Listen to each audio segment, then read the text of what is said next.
చందమామ కథ. అపకారికి ఉపకారము.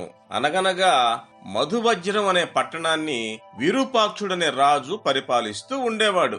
ఒకనాడు రాజభటులిద్దరూ ఒక మనిషిని రెక్కలు కట్టి శ్మశానానికి లాక్కొచ్చి కర్రకు కత్తులతో వాణ్ణి ముక్కలు ముక్కలుగా నరికి పడేసి వారి దారిన వారు వెళ్లిపోయారు. ఆ మాంసపు ముక్కలు తిందామని ఆశపడి అక్కడికి ఒక కుక్క తన పిల్లలతో సహా వచ్చింది.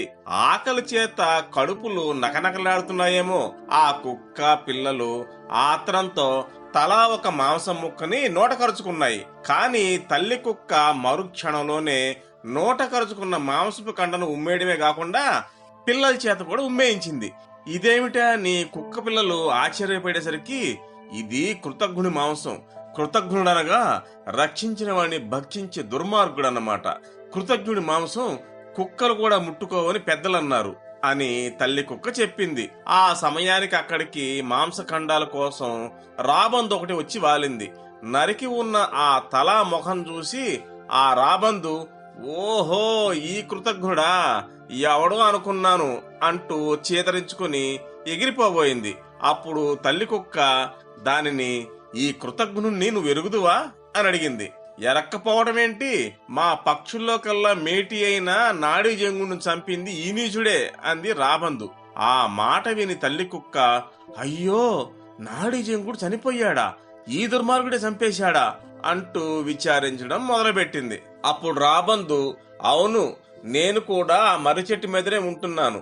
4 రోజుల క్రితం ఈ పాపాత్ముడు పొద్దున్నే వచ్చి ఆ చెట్టు కింద కూర్చుని ఏడవడం మొదలుపెట్టాడు. పాపం జాలిగుండగల నాడీ జంగుడు గబగబా కిందకి వాలి, ఏమయ్యా, ఎవరు నువ్వు, ఎందుకిలా విచారిస్తున్నావు, నీకు వచ్చిన కష్టమేమిటి అని అడిగాడు. అప్పుడు వీడు, నేనొక పేదవాణ్ణి అని ప్రారంభించాడు. తన దరిద్రం గురించి మొత్తాన్ని చెప్పుకున్నాడు. మా నాడీ జంగుడు వీడి దరిద్రపు స్థితిని గమనించి, అయ్యా, మధువజ్రపురాన్ని ఏలుతూ ఉన్న విరూపాక్ష మహారాజు నాకు ప్రాణ స్నేహితుడు. ఆయన దగ్గరికి వెళ్లి నిన్ను నేను పంపించానని చెప్పు, ఆయన నీ దరిద్రం పోగొడతాడు అని చెప్పి పంపాడు. ఆ ప్రకారం వెళ్ళగా ఆ పేదవాణ్ణి మహారాజు అనేక విధాల గౌరవించి సత్కరించాడు. వీడు రాజు వద్ద నుంచి మొయ్యగలిగినంత సొమ్ము మూటగట్టుకుని తెచ్చుకుని 3వ నాటికి మా మర్రి చెట్టు కిందకు వచ్చాడు. నాడీ జంగుడు వీడి దరిద్రం తీరిపోయినందుకు సంతోషించాడు. వీడికి ఆకలిగా ఉందంటే మంచి మంచి పళ్ళు అవి తెచ్చి ఇచ్చి తినమన్నాడు. చాలాసేపు కబురు చెప్పుకున్న తర్వాత అతను నిద్రపోవడం చూసి నాడీ జంగుడు తను కూడా నిద్రపోయాడు. తక్కిన పక్షులం మేమంతా కూడా నిద్రపోయాం. మా నిద్ర మండిపోను, తెల్లవారే వేళ్లకు లేచి చూపుతాము కదా. ఘోరం, ఈ పాపాత్ముడు నాడీ జంగుడి మెడ నులిమి ఈకలి పీకేసి మాంసాన్ని తన అంగవస్త్రంలో మూట కట్టుకుంటున్నాడు. ఎంత పని చేశాడు, తిన్న ఇంటి వాస లెక్క పెట్టాడే. కొంగల్ రాజు వల్ల అంత ఉపకారం పొంది ఇంతటి దారుణం ఎందుకు చేసినట్టో అని నిర్ఘాంతపోయింది కుక్క. ఎందుకేమిటి, మాంసం కోసమే, నీకిదే పోయే కాలం రా అని మేమంతా చేరి అడిగితే వాడేం చెప్పాడో తెలుసా అంది రాబందు. ఏమని చెప్పాడు అని అడిగింది కుక్క. ఈ కొంగ కొవ్వి ఉంది, దీని మాంసం మంచి రుచిగా ఉంటుంది. ముందు మకాంలో నాకు భోజనం ఇబ్బంది లేకుండా ఉండడానికే ఈ పని చేశాను అని చెప్పాడు అని వివరించింది రాబందు. మీ పక్షులన్నీ చేరి వీడిని పొడిచి చంపేయలేకపోయారా అని అడిగింది కుక్క.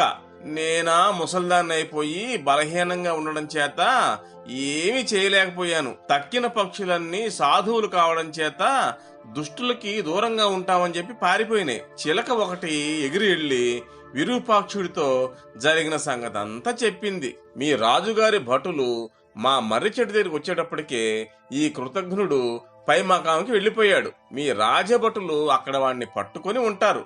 ఈ దుర్మార్గుణ్ణి ఇలా ముక్కలు ముక్కలుగా నరికించి రాజు మంచి శిక్ష చేశాళ్లే అంది రాబందు. రాబందు తల్లి కుక్కతో ఇలా అంటున్న సమయానికి ఆ శ్మశానానికి విరూపాక్ష మహారాజు సపరివారంగా వచ్చాడు. ఆయన భటులు మంచి గంధపు చెక్కలతో ఒక చితిని పేర్చారు. ఆయన స్వహస్తాలతో తెచ్చిన ఒక దంతపెట్టిని తెరిచి అందులో ఉన్న నాడీ జంగుడి ఎముకల్ని, ప్రేవుల్ని, ఈకల్ని పైకి తీసి చితి మీద పెట్టి ఆ చితికి అగ్ని సంస్కారం చేశాడు. అదంతా చూస్తూ నిలబడ్డ రాబందు కుక్కతో, చూశావా, స్నేహం అంటే అలా ఉండాలి. మీ రాజుగారు మర్రి చెట్టు కింద పడి ఉన్న నాడీ జంగుడి ఎముకలు, ప్రేగులు, ఈకలు తెచ్చి ఎంత శ్రద్ధతో దహనక్రియలు జరుపుతున్నారో అంది. ఆ సమయాన ఆకాశం నుంచి ఒక విమానం కిందకి దిగి వచ్చింది. అందులోంచి ఒక దివ్య పురుషుడు బయటకు వచ్చి, మహారాజా, నేను ఇంద్రుణ్ణి. నీవు ఈ కొంగ పట్ల చూపిన స్నేహానికి మెచ్చుకుని చేస్తే నీ వంటి వాని స్నేహమే చెయ్యాలి అని వచ్చాను. ఈ రోజు నుంచి నువ్వు నా మిత్రుడిగా ఉండాలి. మన స్నేహానికి గుర్తుగా నీవు ఏదైనా వరం కోరుకుంటే దానిని నెరవేర్చాలని కుతూహలంగా ఉంది అన్నాడు. అందుకు విరూపాక్షుడు, దేవేంద్ర, నాడీ జంగుడు లేని జీవితం నాకు దుర్భరంగా ఉంటున్నది కనుక నా స్నేహితుణ్ణి బ్రతికించు అని కోరాడు.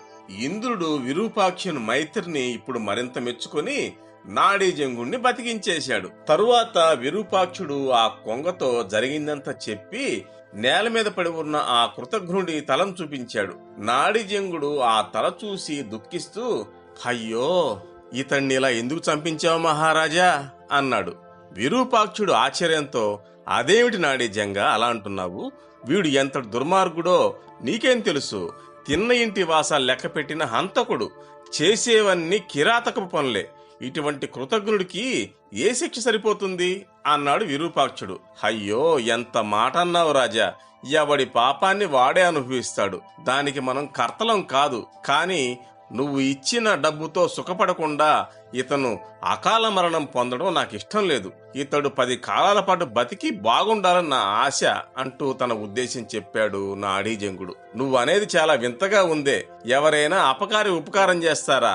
ఇంత సత్యకాలంగా మాట్లాడుతున్నావేంటి అన్నాడు రాజు. అపకారికే ఉపకారం చేయాలి అన్నాడు మళ్ళీ నాడీ జంగుడు. ఆ మాట వింటూ అక్కడే ఉన్న ఇంద్రుడు సంతోషించి అతన్ని కూడా బతికించాడు. తాను కృతజ్ఞుడై ఆ కొంగని చంపిన అదే పట్టుబట్టి తనను బతికించిన సంగతి తెలిసి ఆ కృతజ్ఞుడు సిగ్గుపడిపోయాడు.